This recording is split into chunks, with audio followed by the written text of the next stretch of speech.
संवेद भक्त बिंदु की जय हो, संवेद भक्त बिंदु की जय हो, संवेद भक्त बिंदु की जय हो, गुरु एंड गौरांग की जय हो। ओम अज्ञानतिमिरन्धस्य ज्ञानञ्जनशलाकया चक्षुरुन्मिलितं येन तस्मै श्रीगुरवे नमः। श्रीचैतन्यमनोभीष्टं स्थापितं येन भूतले स्वयं रूप कदा मह्यं ददाति स्वपदान्तिकं। वन्देऽहं श्रीगुरो श्रीयुतपदकमलं श्रीगुरून् वैष्णवांश्च श्रीरूपं साग्रजातं सगण रघुनाथान्वितं तं सजीवं साद्वैतं सावधूतं परिजनसहितं कृष्णचैतन्यदेवं श्रीराधाकृष्णपादान् सगणललिता श्रीविशाखान्वितांश्च। हे कृष्ण करुणा सिंधु दीनबंधु जगतपते गोपेश गोपिका कांत राधा कांत नमस्तुते। तप्त कांचन गौरांगी राधे वृंदावनेश्वरी विश्वभानुसुते देवी प्रणमामि हरिप्रिये। वाञ्छाकल्पतरुभ्यश्च कृपा सिन्धुभ्य एव च पतितानां पावनेभ्यो वैष्णवेभ्यो नमो नमः। जय श्री कृष्ण चैतन्य प्रभु नित्यानंद श्री अद्वैत गदाधर शिवास आदि गौर भक्त वृंद। हरे कृष्णा कृष्ण कृष्ण हरे हरे, हरे राम राम राम हरे हरे। नमो विष्णु पादाय कृष्ण पृष्ठाय भूतले श्रीमते भक्ति वेदांत स्वामी इति नामिने। नमस्ते सारस्वते देवे गौरवाणी प्रचारिणे निर्विशेष शून्यवादी पाश्चात्य देश तारिणे।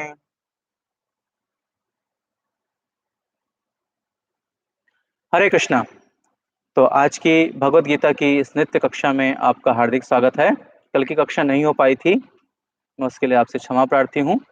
आज हम प्रयास करेंगे श्रीमद् भागवत गीता का अध्याय 18 श्लोक संख्या 54 को पढ़ने के और उस पर चर्चा करने के विषय में। यह श्लोक बहुत ही प्रमुख श्लोक है, क्योंकि इसमें बताया गया है कि वह व्यक्ति जो कि ब्रह्म में स्थित होता है उसके क्या लक्षण हैं और वह क्या करता है। तो आपके पास यदि पुस्तक है तो आप मेरे साथ साथ दोहरा सकते हैं। ब्रह्मभूता प्रसन्नात्मा न शोचति न कांक्षति समः सर्वेषु भूतेषु मद्भक्तिं लभते पराम्। ब्रह्मभूतः प्रसन्नात्मा न शोचति न कांक्षति समः सर्वेषु भूतेषु मद्भक्तिं लभते पराम्। ब्रह्मभूतः प्रसन्नात्मा न शोचति न कांक्षति समः सर्वेषु भूतेषु मद्भक्तिं लभते पराम्। ब्रह्मभूत ब्रह्म से तदाकार होकर प्रसन्न आत्मा पूर्णतया प्रमुदित न कभी नहीं, शोचति खेद करता है न कभी नहीं, कांक्षति इच्छा करता है, सम समान भाव से, सर्वेषु समस्त, भूतेषु जीवों पर, मद भक्तिम मेरी भक्ति को, लभते प्राप्त करता है, पराम दिव्य। इस प्रकार जो दिव्य पद पर स्थित है वह तुरंत पर ब्रह्म का अनुभव करता है और पूर्णतया प्रसन्न हो जाता है। वह न तो कभी शोक करता है न किसी वस्तु की कामना करता है, वह प्रत्येक जीव पर संभाव रखता है। उस अवस्था में वह मेरी शुद्ध भक्ति को प्राप्त करता है। आप मेरे साथ साथ उस मंत्र को दोहराएंगे जिस मंत्र को उच्चारण करने से महाराज ध्रुव को मात्र 6 महीने में भगवान श्री हरि के चरण कमलों की प्राप्ति हो गई थी। ओम नमो भगवते वासुदेवाय, ओम नमो भगवते वासुदेवाय, ओम नमो भगवते वासुदेवाय। कृष्णाय वासुदेवाय देवकी नंदनाय च नंदगोपकुमाराय गोविंदाय नमो नमः। नारायणं नमस्कृत्यं नरं चैव नरोत्तमं देवीं सरस्वतीं व्यासं ततो जयमुदीरयेत्।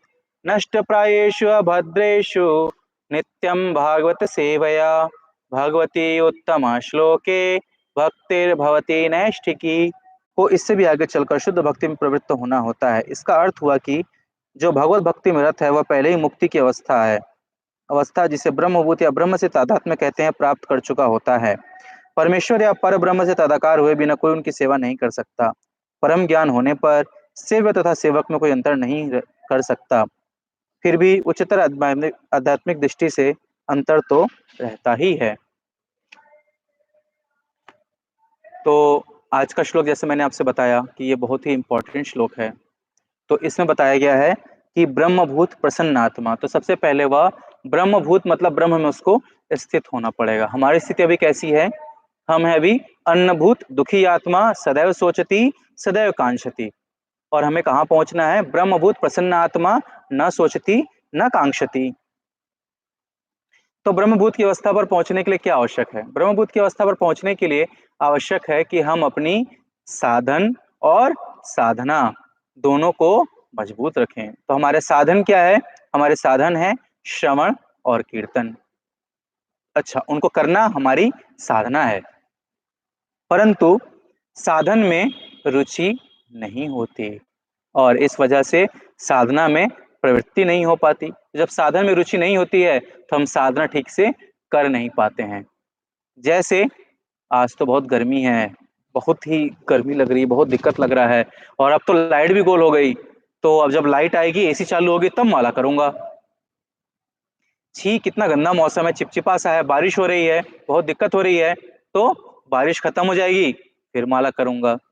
फिर सोचता है ठंड आ गई है, रजाई में घुस गया है, अब नींद बड़ी अच्छी आ रही है, तो रजाई में जब घुस जाता है फिर कहाँ माला हो पाती है, तब वो सोता रहता है। इस प्रकार से जीवात्मा जो है वो हमेशा किसी न किसी प्रकार से किसी न किसी कार्य में फंसी रहती है और इस वजह से उसका मन साधन में नहीं लग पाता। साधन में, भजन में मन नहीं लगने का सबसे बड़ा कारण यही है, परंतु लग सकता है। कैसे लगेगा? विशेष कृपा होनी चाहिए उसके ऊपर। किसकी? हरि की, गुरु की, वैष्णव की। हरि गुरु, गौ माता की, ब्राह्मण की, वैष्णव की, इनकी कृपा होनी चाहिए उसके ऊपर। इनके प्रति उससे अपराध न हुआ हो, अपराध नहीं होना चाहिए। क्योंकि यदि हम कोई अपराध करते हैं तो वह अपराध हमारी भक्ति को नष्ट कर देता है, उसे खा जाता है। और अपराध हमारे कर्मों से होते हैं। कर्म हमारे कैसे बनते हैं? तो पूर्व जन्म के जो संचित हमारे कर्म होते हैं और जो हमारी इच्छाएं होती हैं, ये दोनों मिल करके हमारा इस जन्म का प्रारब्ध बनाते हैं। तो जो पूर्व जन्म का कर्म है उसको भोगने के लिए हमने ये जन्म लिया और ये जन्म भोगते भोगते भोगते भोगते हम और कर्म करने लगे और उस कर्म से फिर और कर्म बने और इसी प्रकार से प्रारब्ध, अप्रारब्ध, कूट और बीज और पाप, इसी चक्र में सिन साइकिल में, मैंने आपको पहले बताया था, ये सिन साइकिल है। इस साइकिल इस तरह से घूमता रहता है और जीव इसमें पड़ा रहता है। माता पार्वती शिव जी से पूछती हैं, जीव तो कर्म के अधीन है, तो जीव भक्ति कैसे कर सकता है? उसे कर्म तो करना है, उसे दूध लाना है, उसे नौकरी भी करनी है, उसे अपने परिवार का पोषण भी करना है, तो भक्ति कैसे करे? तो शिव जी बताते हैं, कर्माधीन जगत सर्वं विष्णुना निर्मितं पुरा, तत्कर्म केशवाधीनम राम नामना विनश्यति। मतलब यह संपूर्ण जगत जो है कर्म प्रधान विश्व करी राखा, जो जस किया सो तस फल चाखा। ये संपूर्ण विश्व ब्रह्मांड जो है वो कर्म के प्रधान है। और किसने किया है? विष्णु नाम निर्मितम पुरा, भगवान विष्णु ने इसको बनाया है। परंतु तत् उनका, किनका? जो विष्णु के अधीन है। केशवाधीनम, राम नाम, उनका केवल राम का नाम लेने मात्र से उनकी, कृष्ण का नाम लेने मात्र से उनकी सारे कर्म के बंधन नष्ट हो जाते हैं। गोस्वामी तुलसीदास जी इसी विषय पे लिखते हैं, मंत्र महामणि विषम व्याल के, मेटत कठिन कुंक भाल के। तो हमारे माथे के ऊपर जितना लिखा हुआ होता है ना, वो सब इससे नष्ट हो जाते हैं। वे लोग उसको बहुत लघु करते हैं, लेकिन इसके लिए सबसे जरूरी है कि हरि गुरु और वैष्णव की कृपा होनी चाहिए। एक बहुत प्रसिद्ध संत थे, उनका नाम था हर्षण जी महाराज, उनके शिष्य थे हरिदास जी महाराज। तो वे अपने गुरु को बहुत सेवा करते थे। तो उनके गुरु बड़े प्रसन्न थे उनसे। एक दिन वो सोए हुए थे, रास्ता भटक जाते हैं। जब रास्ता भटक जाते हैं तो वो बंजारों की बस्ती में पहुंच जाते हैं। तो बंजारों को लगता है कि ये हमारी बच्चियों को चुराने आया है। तो चारों तरफ से बंजारे घेर लेते हैं इनको और इनको पीटना शुरू करते हैं। ये स्वप्न में देख रहे हैं। अब जब इनके ऊपर लाठियां गिर रही थी तो ये कभी ऐसे रोक रहे हैं, कभी ऐसे रोक रहे हैं, कभी इस तरह से रोक रहे हैं और जब बहुत ज्यादा लाठी गिरने लगी, लगा कि अब प्राण नहीं बचेंगे, तो उन्होंने दोनों हाथों को उठा के कहा कि गुरुदेव रक्षा करिए। तभी उनकी नींद खुल गई। अब नींद खुल गई तो शिष्य का कर्म है, धर्म भी है कि वह गुरु के सोने के बाद सोए और गुरु के उठने से पहले उठ जाए। तो ब्रह्म मुहूर्त होने वाला था, तो उन्होंने सोचा स्नान ध्यान कर लें, गुरु जी को स्नान कराएंगे। तो बिना स्नान ध्यान किए शुद्ध अवस्था में गुरु के समीप नहीं जाना चाहिए। अब यह नियम हमारे ऊपर लागू होता है, यह हमें अपने गुरु के ऊपर नहीं सोचना चाहिए। क्यों? क्योंकि वैष्णव जो गुरु होते हैं, इनका शरीर जो है वो भौतिक शरीर नहीं होता, यह आध्यात्मिक होता है। हम लोग जब गांव में थे, तो हमारे गांव में हमारे घरों पर पौहारी महाराज आते थे। तो हम लोग छोटे-छोटे थे, तो हम लोग खेलते-खेलते पास में चले जाते थे कौतूहलवश देखने के लिए। तो कई बार पूछते थे, महाराज कहाँ गए हैं? तो जो उनकी सेवा में सहायक होते थे, बोलते महाराज अभी डोल डाल गए हैं। तो साधु की भाषा में शौचालय को डोल डाल बोलते हैं। तो वो होते महाराज अभी डोल डाल गए हैं। डोल डाल से आएँगे, स्नान करेंगे, बैठेंगे, तब आप बात करिएगा।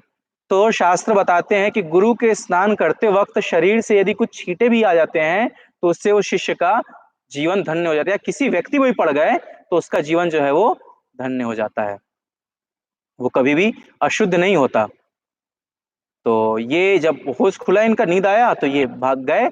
जब नहाने गए तो कुएँ से जब पलटी निकाल रहे हैं, तो इनके हाथ में रस्सी पकड़ में नहीं आ रहा है और हाथ में भयंकर दर्द। देखिए तो पूरा हाथ जो है वो उसी बाँस की डंडों की चोट से निशान है, पूरा हाथ, ये हाथ, सर, पीठ, कंधा। अब इनका दर्द अधिक हो रहा है, दर्द के मारे ज्वर हो रहा है। कैसे-कैसे डोल-डाल किए, स्नान-दान किए, जब गुरु के पास गए, तो पीड़ा से कराह रहे थे। तो गुरुदेव क्या कहते हैं कि देखो हरिदास, ये जो तुम मार खाए हो ना, ये तुमको अभी इसी जन्म में इस भौतिक जगत में खाना था। परंतु जितनी मार तुम खाए हो, इतनी मार खाने के बाद तुम बच नहीं पाते, तुम्हारी मृत्यु हो जाती।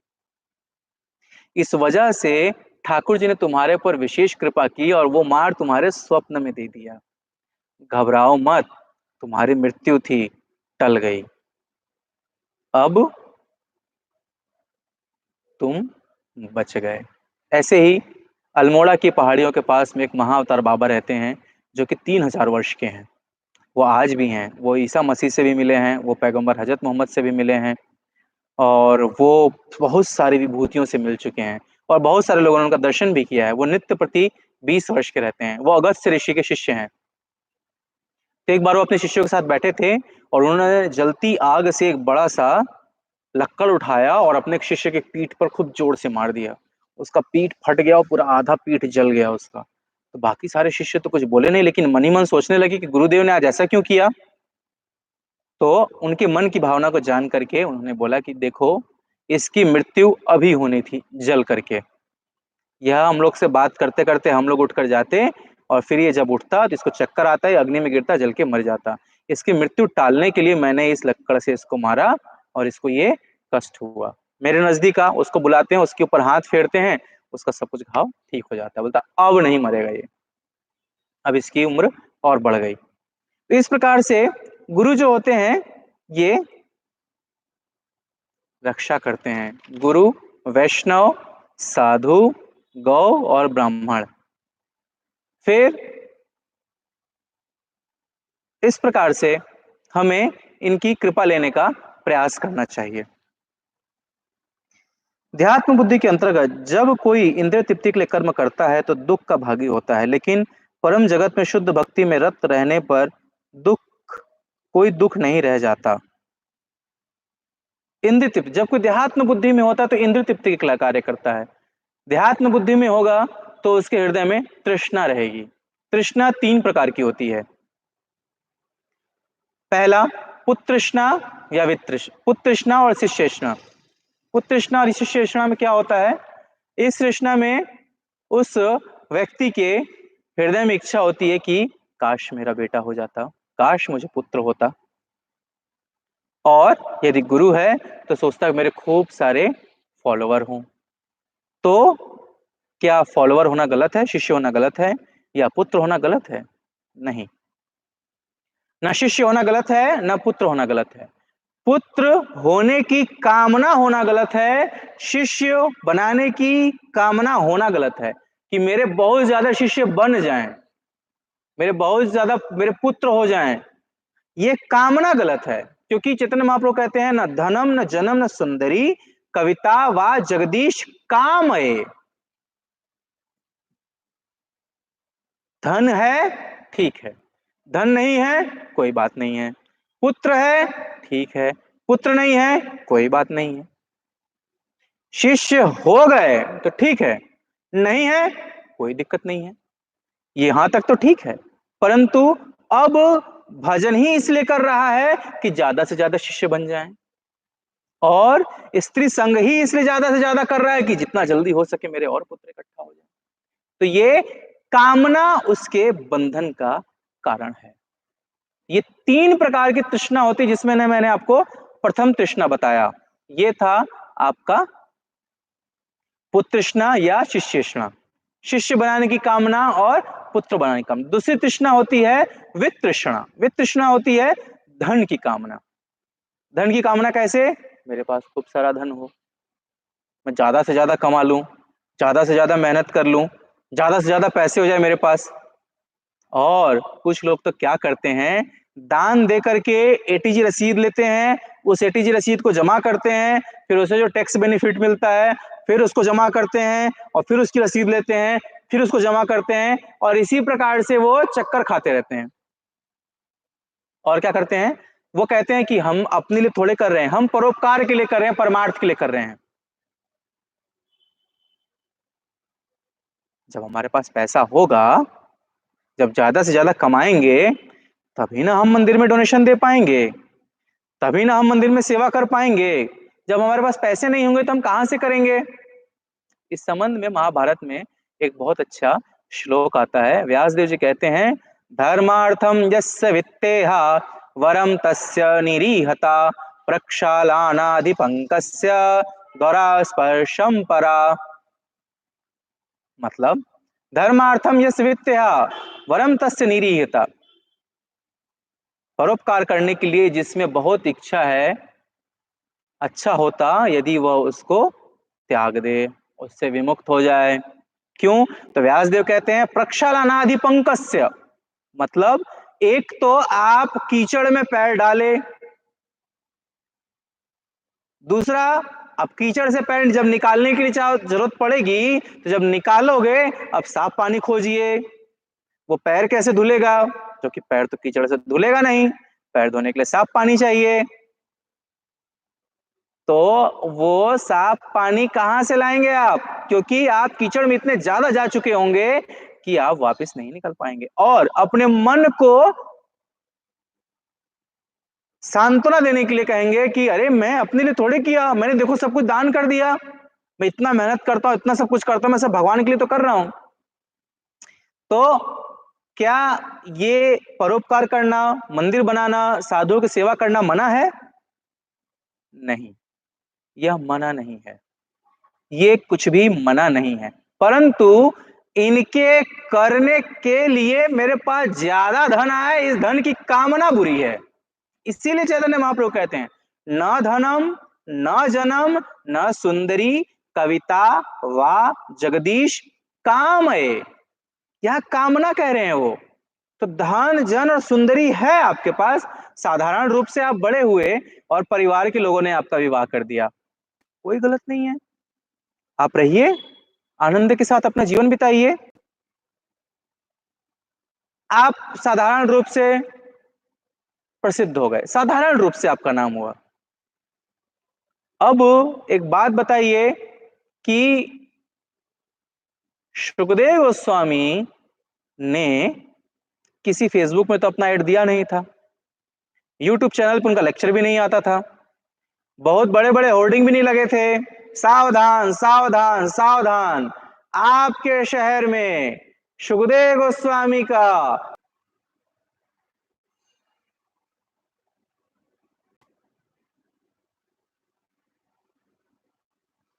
न तो हमारे आचार्य रूप गोस्वामी, सनातन गोस्वामी, जीव गोस्वामी, भूगर्भ गोस्वामी, लोकनाथ गोस्वामी, गोपाल भट्ट गोस्वामी, इनमें से किसी गोस्वामी ने तो अपना होर्डिंग नहीं लगाया।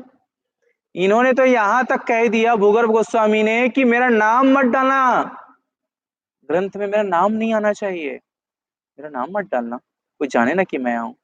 राम सुखदास जी ने अपनी एक फोटो नहीं खींचने दी, बोले नहीं आना चाहिए मेरी फोटो, लोग मुझे जान जाएंगे, मेरी ही फोटो की पूजा करनी शुरू कर देंगे। तो और हम क्या कर रहे हैं, एक तो ये है कि साधारण रूप से चीजें चल रही हैं और उसमें हमने प्रयास किया, एक ये है कि प्रयास ही इसलिए कर रहे हैं कि बहुत से ज्यादा जो है वो हमारा नाम हो जाए, नाम के लिए परेशान है बहुत ज्यादा, बहुत जल्दी हम फेमस हो जाएं, इसमें दोष है। तो मैंने आपको बताया दो, तो स्वयं का संकल्प बंधन का कारक है। अगर आपको आज्ञा मिली है, आप करिए, धनोपार्जन करिए, सेवा में लगाइए, गुरु की आज्ञा है, गुरु ने आज्ञा दी है, तो आप धन लेंगे, संग्रह करेंगे और लगा देंगे। आपको आवश्यकता पड़ती है, अपने गुरु जी से बोलेंगे तो गुरु जी आपको कुछ दे भी देंगे। मुझे अच्छी तरह से याद है कि जिस वक्त अंतर्राष्ट्रीय कृष्ण भावनामृत संघ की स्थापना श्रील प्रभुपाद ने अमेरिका में की थी, उस वक्त मंदिर में दान नहीं आता था। मंदिर के जो ब्रह्मचारी होते थे वे कर्मचारी भी होते थे, वे लोग काम भी करते थे। परम पूज्य जयप्रताका स्वामी महाराज वेटर का काम करते थे होटल में, जबकि वो बहुत बड़े परिवार से थे। जयानंद प्रभु टैक्सी चलाते थे। हमारे गुरु महाराज परम कृष्ण कृपा मूर्ति गोपाल कृष्ण गोस्वामी महाराज कोका कोला कंपनी में काम करते थे। महाराज को जो तनख्वाह मिलती थी ला करके प्रभुपाद के हाथ में रख देते थे। प्रभुपाद उसमें से उनको महीना चलाने के लिए लक्ष्मी देते थे कि ये लो और इससे तुम अपना महीना चलाओ। अब तो मैं देखता हूं कि हमारे यहाँ जो भक्त आते हैं वो कहते हैं जी हम मंदिर पे आश्रित नहीं है, हमारा पेंशन आता है, हमारा उससे काम तो चलता है।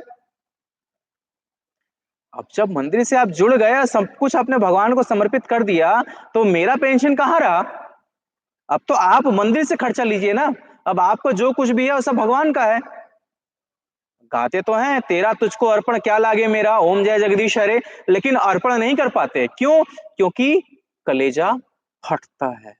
मैंने मेहनत किया है, मैंने कमाया है, मैं 12 घंटा खट कर आया हूं।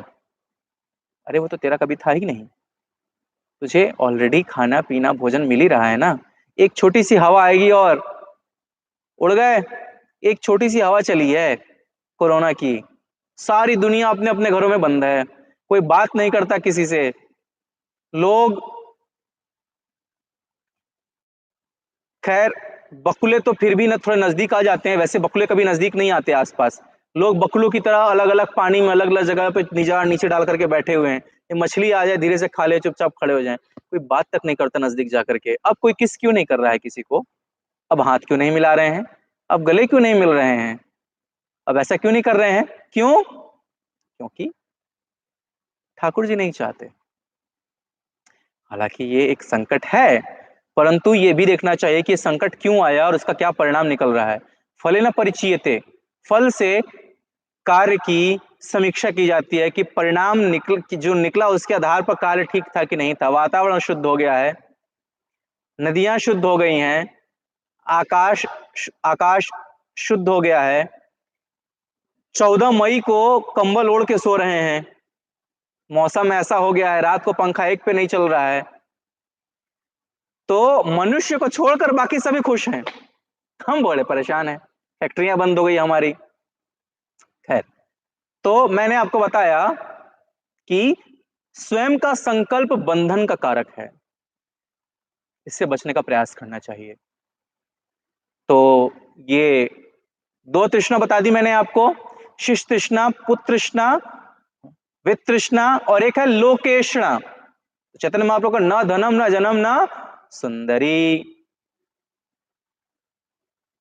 व्यक्ति, ऐसा देखा गया है, धन की कामना छोड़ देता है, स्त्री की कामना भी छोड़ देता है, परंतु उसके हृदय से लोका नाम की कामना नहीं जाती कि लोक में मेरा नाम हो जाए। खूब काम करेगा, खूब दान देगा, खूब बड़े बड़े हवल महल बनवाएगा, खूब बड़े बड़े बावड़ियां बनवा देगा, खूब कुएं बनवाएगा और उसके बाहर एक बड़ा सा पत्थर लगा देगा। प्रियस्ස प्रिय नाम प्रियदस्सी राजा नाम लिख कर लगवा देगा अपना। या मंदिर में डोनेशन का हमारा नाम होना चाहिए, एक टाइल तो हमारे नाम की होनी चाहिए। तो क्या है ये लोकेशना। आपको पता होगा हमारे आचार्य हुए हैं माधवेंद्रपुरी। माधवेंद्रपुरी के लिए जब गोपीनाथ ने खीर का कटोरा चुराया था तो माधवेंद्रपुरी रातों रात भाग गए रेमुना से जगन्नाथपुरी के लिए। क्यों भाग गए? क्योंकि जब से सुबह होगी सबको पता चल जाएगा कि मेरे लिए गोपाल ने खीर चुराया है। जब लोगों को पता चल जाएगा कि मेरे लिए गोपाल ने खीर चुराया है, मैं प्रसिद्ध हो जाऊंगा, मेरा नाम हो जाएगा, मेरे फॉलोवर हो जाएंगे और पूजा प्रतिष्ठा लाभ पीपीएल खेलना शुरू कर दूंगा मैं। अब भजन नहीं हो पाएगा। जब आपका बहुत नाम हो जाएगा तो आप भजन नहीं कर पाएंगे, आप साधन भक्ति नहीं कर पाएंगे। क्यों नहीं कर पाएंगे? क्योंकि आप देख लीजिए आजकल के जो लोग जिनका थोड़ा नाम हो गया है वो थोड़ा सा काम करते हैं। ये देखिए आज इन्होंने बैगन की सब्जी बनाई है, यह देखिए ये इनका बच्चा है, आज इसने पहली बार अपने बाप को थप्पड़ मारा है। आपकी प्राइवेट लाइफ नहीं रह जाती, आप कुछ नहीं कर सकते। नहाना खाना सोना लोग आंख फाड़ के देखते रहेंगे आपको, कब निकले और कब हमसे मिल लें। नोच लेंगे, पैर छू लेंगे, चप्पल उठा के सर पे रख लेंगे, सारी भक्ति नष्ट हो जाएगी। तो जो बुद्धिमान हैं, जो भक्ति करते हैं, वे कभी भी लोकेशना के पीछे नहीं जाते। वो कैसे होते हैं? वो साधु होते हैं। साधु तितिक्षवा कारुणिका सुहृदय सर्वदेहिना अजात शत्रवा शांता साधव साधु भूषण। साधु होता है, साधु का एक बहुत बड़ा लक्षण है कि वो शांत होता है। शांत का मतलब है कि संत हृदय जस निर्मल वारी, संत का हृदय एक निर्मल जल की तरह होता है। साधु का हृदय एक पवित्र निर्मल जल की तरह होता है। लेकिन अगर आप जल में कंकड़ मार देंगे, छोटा सा भी कंकड़ मार देंगे या एक पत्थर उठाकर डाल देंगे या हवा आ जाएगी तो जल कांपने लगता है, हिलने लगता है। तो साधु जो होता है वो शांत होता है और शांत होने का मतलब है षड उर्मी मुक्त, मतलब 6 प्रकार की गर्मियों से रहित होता है। 6 प्रकार गर्मियां कौन कौन सी हैं? काम क्रोध लोभ मोह मद मात्सर्य। तो जैसे ही एक पत्थर पड़ेगा, इंटरनेट पे उसने देखा किसी सुंदर लड़की का चेहरा, जैसे ही उसने रास्ते चलते हुए देखा काम, किसी का गाड़ी देख ली, किसी का घर देख लिया, तो काम का पत्थर किसी ने उसके तालाब में फेंक दिया। और हाँ, एक बात का ध्यान रखिएगा, जब जल में तरंगे उठती हैं तो हमें भले ही लगे कि वो 10 फुट तक जाके खत्म हो गई, लेकिन जल की तरंग उसके आखिरी कोने तक जाती, तट तक जाती। जब तक वो तरंग तट तक नहीं पहुंचेगी वो तरंग समाप्त नहीं होती। तो जैसे ही काम का पत्थर पड़ेगा वो बहुत गहरे तक चली जाएगी, उसके क्रोध का पत्थर पड़ेगा गहरे तक चली जाएगी। अब प्रश्न उठता है कि हमारे आचार्य जो गुरु हैं हमारे, वो भी क्रोध करते हैं? वो क्रोध नहीं करते, वो हमारे ऊपर क्रोध करने का नाटक करते हैं। पत्थर जब तालाब में गिर जाता है तो विक्षोभ उठता है। अगर तालाब में किसी पत्थर को फेंकने का हमने नाटक किया, जैसे कभी कभी कुत्ता हमारे आसपास आ जाता है, हम डर जाते हैं और हमारे आसपास कुछ भी नहीं होता, तब चुपचाप नीचे झुकी ऐसे उठाइए और ऐसे करिए उसको, वो कुत्ता भाग जाएगा। उसको लगेगा कि मेरे को पत्थर मार रहा है, हालांकि हम पत्थर नहीं मारे हैं, हमने केवल उठाया ऐसे फेंका, लगा कि उसको चोट लग जाएगी और कुत्ता वहां से भाग जाता है। तो भागने का नाटक किया उन्होंने। तो हमारे आचार्य हमारे ऊपर क्रोध दिखाने का नाटक कर। जैसे एक बार क्या हुआ, प्रभुपाद एक भक्त को बहुत डांट रहे थे, उसने कुछ गलती की थी, बहुत डांट रहे थे। तो एक नया कोई व्यक्ति आया हुआ था, वो एक ही दो लेक्चर सुना था प्रभुपाद का। तो जब देखा कि प्रभुपाद बहुत डांट रहे हैं तो उनके पास गया, बोला Swami ji why you are too much shouting, just chant holy name. बोला स्वामी जी आप इतना चिल्ला क्यों रहे, इतना डांट क्यों रहे हैं, भगवान का नाम लीजिए, इसी से सब कुछ हो जाएगा। प्रभुपाद उसको डांटना बंद कर देते हैं और नाम लेना शुरू कर देते हैं और एकदम शांत हो जाते हैं, एकदम चेंज, मूड एकदम चेंज। तो वो हमारे ऊपर नाटक करते हैं, तो जब तक नाटक नहीं करेंगे वो, तब तक हम शुद्ध नहीं होंगे। हमारी प्रसन्नता के लिए, हमारे हृदय के अंदर जो परमात्मा बैठे हैं उसकी प्रसन्नता के लिए, क्योंकि वो परमात्मा तभी प्रसन्न होंगे जब हम इन 6 प्रकार के दोषों से मुक्त हो जाएँगे और उनका हृदय शांत होता है। शांत साधु के हृदय में कितना भी बड़ा पत्थर फेंक देंगे, पहाड़ फेंक देंगे, उसमें विक्षोभ उत्पन्न नहीं होगा। तो मैंने आपको बताया तृष्णा 3 प्रकार की होती है।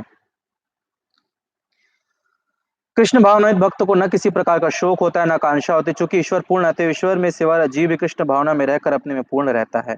वह ऐसी नदी के तुल्य है जिसके जल की सारी गंदगी साफ कर दी गई। चूँकि शुद्ध भक्त में कृष्ण के अतिरिक्त कोई विचार नहीं उठते, अतएव वह प्रसन्न रहता है। वह न तो किसी भौतिक क्षति व शोक करता है, न किसी लाभ की आकांक्षा करता है, क्योंकि वह भगवत भक्ति से पूर्ण होता है। वह किसी भौतिक भोग की आकांक्षा नहीं करता, क्योंकि वह जानता है प्रत्येक जीव भगवान का अंश है, अतएव वह उनका नित्य दास है। वह भौतिक जगत में न तो किसी को अपने से उच्च देखता है, न किसी को निम्न। ये उच्च तथा निम्न पद क्षणभंगुर है और भक्त को क्षणभंगुर प्राकट्य या तिरोधान से कुछ लेना देना नहीं रहता। उसके लिए पत्थर तथा सोना बराबर होते हैं। यह ब्रह्मभूत अवस्था है, जिसे शुद्ध भक्त सरलता से प्राप्त कर लेता है। उस अवस्था में परब्रह्म से तादात्म्य और अपने व्यक्तित्व का विलय नारकी बन जाता है। स्वर्ग प्राप्त करने का विचार में तृष्णा लगता है और इंद्रियां विषदंत विहीन सर्प की भांति प्रतीत होती हैं। जिस प्रकार विषदंत विहीन सर्प से कोई भय नहीं रह जाता, उसी प्रकार स्वतः संयमित इंद्रियों से कोई भय नहीं रह जाता। यह संसार उस व्यक्ति के लिए दुखमय है जो भौतिकता से ग्रस्त है, लेकिन भक्त के लिए समग्र जगत वैकुंठ तुल्य है। इस ब्रह्मांड का महान से महानतम पुरुष भी भक्त के लिए क्षुद्र चींटी से अधिक महत्वपूर्ण नहीं होता। ऐसी अवस्था भगवान चैतन्य की कृपा से ही प्राप्त हो सकती है, जिन्होंने इस युग में शुद्ध भक्ति का प्रचार किया। तो मैंने बताया हरि गुरु वैष्णव की कृपा के बिना कोई भी व्यक्ति इस बात को नहीं समझ सकता कि संसार की महंगी से महंगी वस्तु और महान से महान वस्तु जो है वो उसके लिए शुद्र है। केवल और केवल कौन है? हरि और हरि का नाम, हरि के भक्त। केवल इन्हीं का जगत में उसके लिए मोल रह जाता है। हरे कृष्ण। श्रील प्रभुपाद जी की जय। ग्रंथ श्रीमद् भगवद गीता की जय। आप में से किसी भक्त का कोई प्रश्न है तो आप कमेंट बॉक्स में लिखकर पूछ सकते हैं। मैं प्रयास करूंगा आपके प्रश्नों का जवाब देने के लिए। अगला श्लोक है हमारा श्रीमद् भगवद गीता का अध्याय 15 से श्लोक संख्या 55। आज की कथा में यदि मेरे मुख से कुछ ऐसा निकला है जो मैं बोल गया हूँ, जो आप में से किसी की भी हृदय को कष्ट पहुंचाता है या किसी की पूर्व भावना जो है वह उससे शुद्धित क्षोभित होती है, जल में जो तरंग उठती है उसको क्षोभ कहते हैं, तो मैं उसके लिए आपसे हाथ जोड़कर क्षमा प्रार्थी हूँ। परंतु यदि आपको कुछ अच्छा लगता है, आपको लगा कि आज कुछ हमने ऐसा बताया दर्शन का जिससे कि आपके जीवन में कोई परिवर्तन होगा और आपको उसका लाभ मिलेगा, इसका पूरा श्रेय हमारे आचार्य गण को जाता है। वे उसके लिए उत्तरदायी हैं, मैं नहीं।